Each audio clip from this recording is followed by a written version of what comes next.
तो आज हम पढ़ेंगे KNN algorithm. KNN algorithm stand for K nearest neighbours. ये एल्गोरिथम जो है वो है सुपरवाइज लर्निंग का, और इसको हम इस्तेमाल क्यों करते हैं? ये एल्गोरिथम सुपरवाइज लर्निंग में कौन कौन सी प्रॉब्लम्स होती हैं? एक होती है रिग्रेशन, मतलब रिग्रेसिव डेटा, और एक होता है क्लासिफिकेशन डेटा। रिग्रेसिव डेटा क्या होता है? जिसमें जो हमारे पास आउटपुट सेट ऑफ वैल्यूज़ होती हैं वो इनफाइनाइट होती हैं, या हम ये कह सकते हैं कि रियल नंबर्स होते हैं, और रियल नंबर हमारे पास इनफाइनाइट ही हैं। तो मतलब हर इनपुट पे कोई एक नया आउटपुट आ सकता है। क्लासिफिकेशन में हमारे पास output finite set of values होती हैं, मतलब या तो सिर्फ 2 आउटपुट होंगे या कोई 5 किस्म के आउटपुट होंगे, इस तरीके से। तो ये क्लासिफिकेशन और रिग्रेसिव डेटा और के आउटपुट में फ़र्क है, और ये दोनों सुपरवाइज लर्निंग, अगर ये दोनों डेटा दिए हो तो हम मतलब हमें एल्गोरिथम या जो मॉडल बनाना है वो सुपरवाइज लर्निंग का बनाना है। तो के नियरेस्ट नेबर इन दोनों डेटा पे काम कर सकता है, बस एल्गोरिथम को फॉलो अप करने में थोड़ी बहुत वो है चेंजेस हैं। तो ये है डेटा में फ़र्क, और के नियरेस्ट नेबर्स इन दोनों तरीके के डेटा पे काम कर सकता है।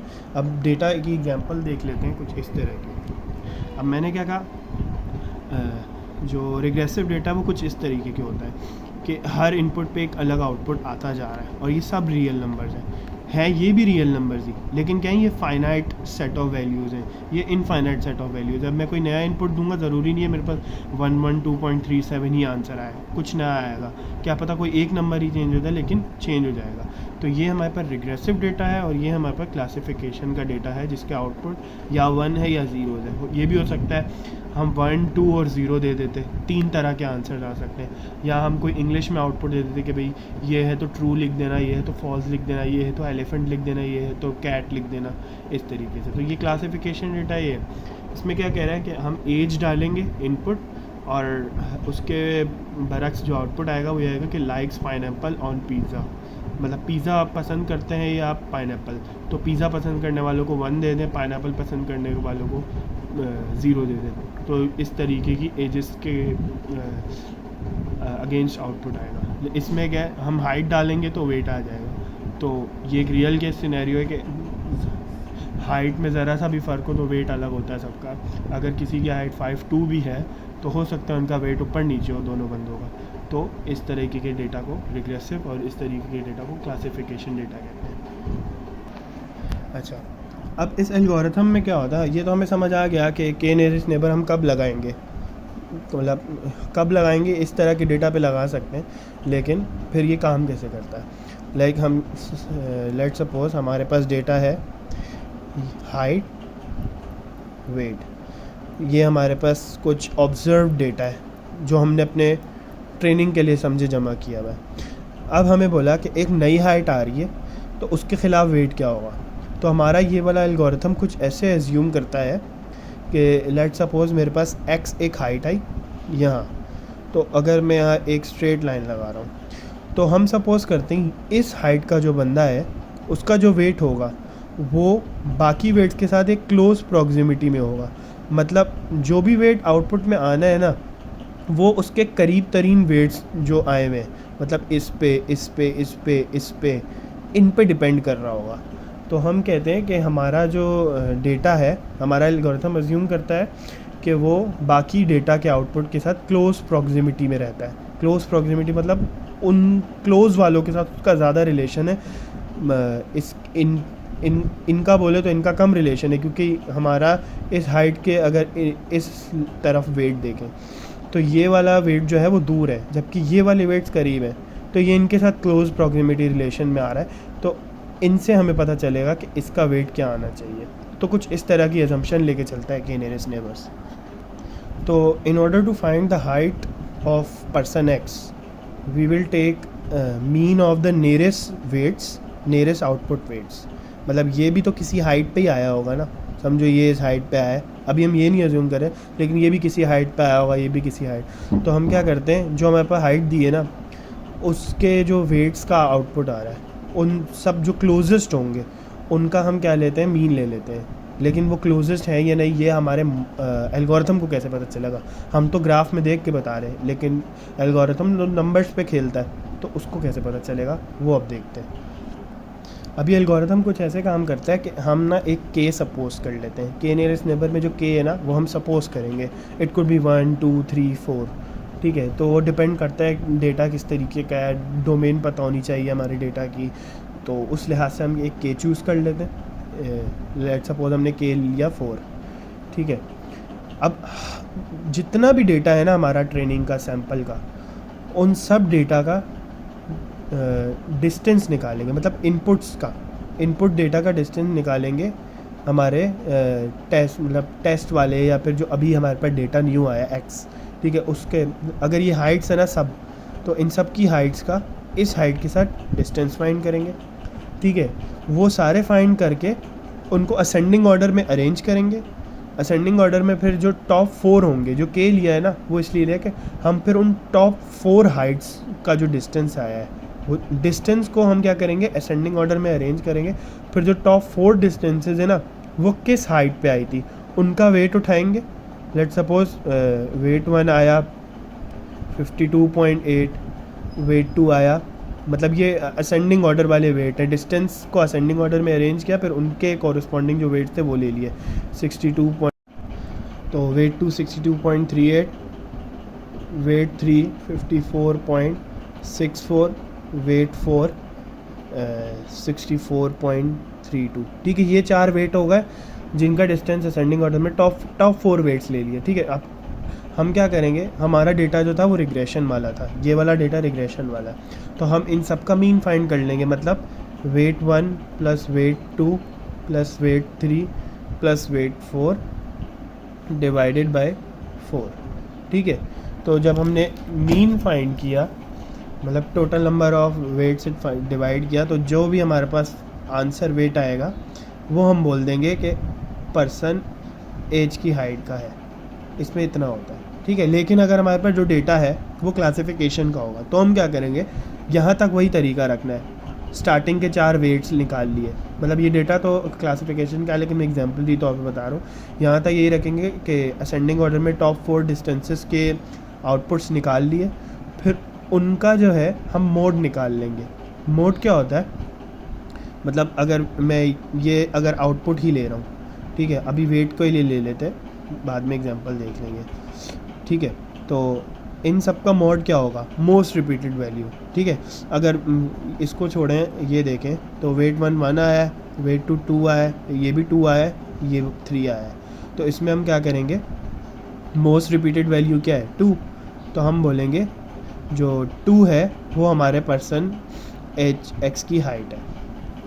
क्लासिफिकेशन डेटा होगा तो इस तरीके से, रिग्रेशन डेटा होगा तो इस तरीके से। लेकिन अगर मैं कहता कि मेरा ये 1 है, ये 2 है, ये 2 है, ये भी 1 है, अब दोनों ही most repeated values same amount की हैं, तो हम कौन सी लें? फिर हम पता है क्या करेंगे, हम इस वाले वेट का, मतलब इन सब वेट का क्या करेंगे, डिस्टेंस जो निकाला था वो देखेंगे, और जिसका सबसे कम डिस्टेंस होगा ना वो उठा लेंगे चुपचाप, ठीक है। ज़्यादा वो नहीं करना। हम ये भी कर सकते हैं, हम कोई भी ले लें क्योंकि सेम आ रहा है, लेकिन ज़्यादा बेहतर तरीका है जो कम डिस्टेंस वाला है वही जाके देख लो और वो ले लो, ठीक है। तो अगर इस तरह की सिचुएशन आ जाए कि बराबर बराबर रिपीटेड वैल्यूज़ हो, तो हम उसका डिस्टेंस देखेंगे इन चारों का, और जो सबसे कम होगा वो उठा लेंगे। तो इस तरीके से हमारा चलता है। अब एक एग्जाम्पल करके देख लेते हैं। अब ये एक एग्जाम्पल है, इसमें हमारे पास हाइट्स दी हुई है, वेट दी हुई है। तो हमने अभी एग्जांपल ऊपर देखी थी, तो ये हमें पता है कौन सा डेटा है, रिग्रेशन वाला डेटा है, ठीक है। तो इसके लिए हम क्या करेंगे, हम अब हमारे पास जो समझे एक तरह से क्वेश्चन आएगा, ये डेटा दिया होगा और एक क्वेश्चन होगा like for k equals to 4, तो हमारे पास कुछ ऐसा क्वेश्चन होगा, for k equals to 4 find weight of a person with height 62। k हमने फोल्ड लेना है, मतलब टॉप 4 वैल्यूज़ लेनी होंगी जब डिस्टेंस आएंगे। तो वेट हमें मालूम करना है पर्सन का जिसकी हाइट होगी 62। अब ये हमारे पास काम की चीज़ है और अभी हमारे पास ये काम की चीज़ है। हम क्या करेंगे, 62 से इन सब वैल्यूज़ का डिस्टेंस 1 बाय 1 फाइंड करते जाएंगे, और जब फाइंड हो जाएगा तो उनको एक यहीं पे अरेंज कर देंगे कॉलम में। समझे, मैंने डिस्टेंसेस का एक कॉलम बना लिया। अब जितने भी डिस्टेंसेस निकालूंगा वो यहाँ लिखता जाऊँगा और फिर उनको असेंडिंग ऑर्डर में अरेंज कर दूँगा। अब हमें पता है डिस्टेंस फार्मूला क्या होता है, कुछ ऐसे होता है, x2 minus x1 whole square plus y2 minus y1 whole square, और जितने ज़्यादा हमारे पास एक्सेस होते हैं तो वो बढ़ता जाता है। तो यहाँ हमारे पास क्या है, एक ही इनपुट है। अगर मल्टीपल होते हैं तो हमें दो इनपुट्स दिए जाते हैं, 62 भी दिया जाता है और एक और नंबर होता है, फिर हम दोनों के लिए। अभी हमारे पास एक ही है तो हमारे पास सिर्फ यही चीज़ काम की आएगी। तो हम अगर D1 निकालें, अगर चले इसको 0 बोलते हैं, 1 2 3 4 5 और 6, ठीक है, ये 0th हाइट है। तो अगर हम D0 निकाल रहे हैं तो हम क्या करेंगे, 62 इंचेस माइनस 65.78, उसका आंसर लिख देंगे, ठीक है। उसका क्या आंसर आ रहा है, 3.78। तो हमने यहाँ लिख दिया 3.78, सही है। इसी तरीके से हम D1 निकालेंगे। D1 होगा 71.52 माइनस 62। किसी भी ऑर्डर में लिख लें, 62 पहले लिखता है या बाद में, उसने वैसे भी स्क्वायर हो जाना था तो कुछ ख़ास फ़र्क नहीं आएगा, ठीक है। कुछ ख़ास नहीं, कोई भी फ़र्क नहीं आएगा क्योंकि सेम आंसर आएंगे। इस तरीके से हम सारे डिस्टेंसेस निकाल लेते हैं, ठीक है। तो मैंने टाइम बचाने के लिए सारे डिस्टेंसेस निकाल दिए।